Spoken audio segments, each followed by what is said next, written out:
తప్పటడుగులు వేసిన తల్లిగా విసిరేసిన ఈ దారి తప్పిన తల్లిని వదిలేయకు.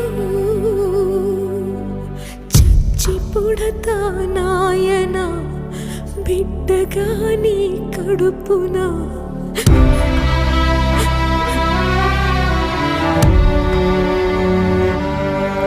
జరగనే జరగదు ఇకపైన పొరపాటు. నమ్మరా అమ్మని నీ మీద నా ఒట్టు. నల్లనివన్నీ నీళ్ళని తెల్లనివన్నీ పాలని అనుకున్నా గనుకే కుమిలిపోతున్నా. నేను చేసిన తప్పు